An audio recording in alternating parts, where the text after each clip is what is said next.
Hello दोस्तों, स्वागत है आपका आज की न्यू वीडियो के अंदर। मैं आपका दोस्त Amrit Sutar, motivational speaker, business consultant and coach. दोस्तों, आज के वीडियो के अंदर हम बात करेंगे कि एक भिखारी कैसे बिजनेसमैन बना। उसके दिमाग में ऐसा कौन सा विचार आया जिसने उसको बिजनेसमैन बनाया, और उस एक विचार ने उसके जीवन में इतना बड़ा परिवर्तन कैसे ला लिया, ये भी हम इस कहानी से सीखेंगे। तो बिना किसी टाइम वेस्ट किए वीडियो की तरफ बढ़ते हैं। दोस्तों, आज के वीडियो के अंदर एक भिखारी के जीवन में एक ऐसा अच्छा विचार आया जिसकी वजह से उसका जीवन बदल गया, उसके जीवन में बहुत बड़ा परिवर्तन आ गया। तो कहानी कुछ इस तरह है कि एक बार एक भिखारी था जो हर रोज रेलवे स्टेशन पर जाकर के भीख मांगता था। एक ट्रेन में बैठ करके दूसरे ट्रेन में जाता था और दूसरे रेलवे स्टेशन पर भीख मांगता था। हर रोज वो रेलवे स्टेशन पर जाता था और भीख मांगता था। एक दिन वो गया और वहाँ जाकर के उसने देखा कि एक बहुत बड़ा बिजनेसमैन जो सूट बूट पहन करके ट्रेन के अंदर सफ़र कर रहा है। तो उसने सोचा कि इसके पास मैं जाकर के मांगूंगा तो ये ज़्यादा पैसे देगा, क्योंकि ये पैसे वाला दिख रहा है।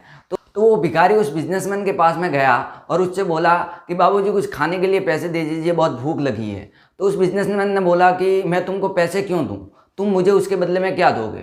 तो उस भिखारी ने बोला कि मेरे पास में देने के लिए तो कुछ नहीं है। तो उस बिजनेसमैन ने जो जवाब दिया वो ध्यान से सुनिएगा। उसने उस विचार ने, उस बात ने उस भिखारी के जीवन को बदला। उसने बोला, बिजनेसमैन ने बोला कि तुम अगर लोगों को कुछ दे नहीं सकते तो तुम लोगों से मांगना छोड़ दो। तुम अगर लोगों को कुछ दे नहीं सकते तो तुम लोगों से मांगना छोड़ दो। ये बात उस भिखारी के दिमाग के अंदर कुछ इस कदर कैर कर गई कि वो जब पूरे रास्ते जब तक घर आया, जब तक वो उसकी झोपड़ी के अंदर आया, तब तक वो यही बात को सोचता रहा। और घर आकर के वो सोचने लगा कि मैं ऐसा क्या लोगों को दूं जिसकी वजह से, मेरे पास में पैसे तो है नहीं, लेकिन मैं ऐसा क्या दूं लोगों को जिससे कि मैं भीख मांग सकूं। और ये बात उसके अंदर कह रही थी कि मैं क्या दूं ऐसा लोगों को।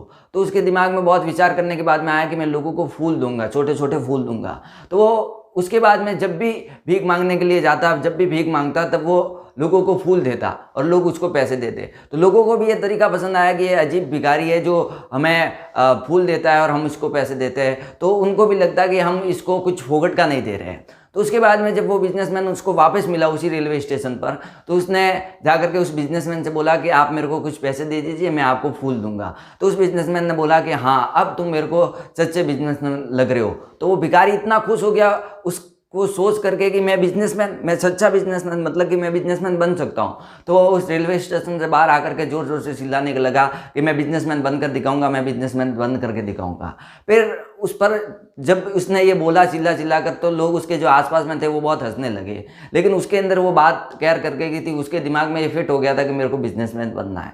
तो उसके बाद में वो 6 महीने तक उसके रेलवे स्टेशन पर, और वो जहाँ भी भीख मांगता था वहाँ पर नहीं दिखा। उसके बाद में जब उसके बाद में 6 महीने के बाद में जब एक ट्रेन आई, उस ट्रेन से उसी रेलवे स्टेशन पर वो सूट बूट, नए कपड़े, नए जूते के साथ में एक बड़े बिजनेसमैन की तरह उस रेलवे स्टेशन पे उस ट्रेन से उतरा। और वहीं पर उसको वही बिजनेसमैन मिल गया जिसने उसको फूल बेचने की वो सीख दी थी कि तुम लोगों को फूल बेचना। तो उस भिखारी ने बिजनेसमैन से जाकर के बोला, अब तो वो भिखारी ने बना बिजनेसमैन बन गया था, लेकिन उसने बोला कि आपने मेरे को पहचाना? बोले कि हम तीसरी बार मिल रहे हैं। बोले मैंने तेरे को नहीं पहचाना, तू कौन है? तो उसने बोला कि क्योंकि उसका हुलिया ऐसा अलग हो गया था, क्योंकि वो सूट बूट में, नए कपड़े, एक बिजनेसमैन की तरह था। उसने ये विचार नहीं किया था कि मैं भिखारी से मिला होऊंगा। तो बोला कि मैं वही भिखारी हूँ जिसको आपने सलाह दी थी कि एक फूल बेचो, तब जाकर के तुम लोगों से कुछ मांग सकते हो, तुम्हें जब जाकर के लोगों से मांगने का कुछ अधिकार है। तो आज मेरा बहुत बड़ा फूल का बिजनेस है। आपकी दया से, आपने जो सीख दी उसी की वजह से आज मैं मेहनत करके खा रहा, और एक मैं अच्छा बिजनेसमैन बन गया और मेरी पूरी ज़िंदगी सवर गई। तो उस बिजनेसमैन ने भी उसको बधाई दी। तो दोस्तों, इस कहानी से हमें सीखने के लिए भी यही मिलता है कि एक विचार, अगर आपको खुद को बदलना है ना, तो एक विचार ही पर्याप्त है आपको ज़िंदगी को बदलने के लिए। बस आपको उस विचार पर खोज करना है, उस विचार पर रिसर्च करना है। अब जैसे कि उस बिजनेसमैन ने उसको बोला कि आप अगर किसी को कुछ दे नहीं सकते, आप अगर किसी को कुछ दे नहीं सकते तो आपको मांगने का अधिकार नहीं है। अब वो भिखारी है, वो तो सोच देता कि हाँ भाई बड़े लोग हैं, कुछ भी बोलते रहते हैं, कभी भी धकलाते रहते हैं, तो कुछ नहीं बोल दिया तो बोल दिया। लेकिन वो उसके दिमाग के अंदर बाहर कैर करके उसने उसके बारे में सोचा, और उसके बाद में उसने फूल बेचने का ये आइडिया लगाया कि मैं लोगों को फूल दूंगा तो लोग मेरे को पैसे जरूर देंगे, क्योंकि मैं लोगों से कुछ फोकट में नहीं मांग रहा, मैं कुछ उसको दे रहा हूँ।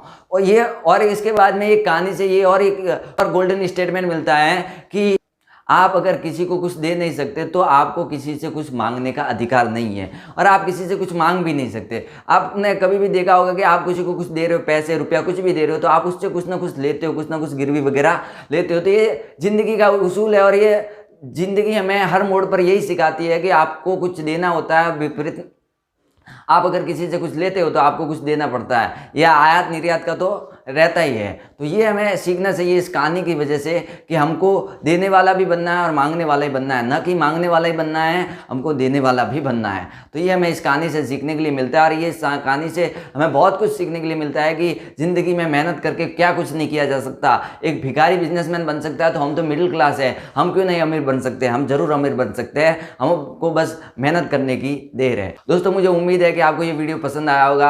आपने अपने जीवन का ये कीमती समय इस वीडियो को दिया, अपने जीवन को बदलने के लिए आपने ये थोड़ा सा समय दिया, इसलिए आपका बहुत बहुत धन्यवाद। और फिर मिलेंगे एक नई वीडियो में नए टॉपिक के साथ में। तब तक के लिए वेट फॉर नेक्स्ट वीडियो।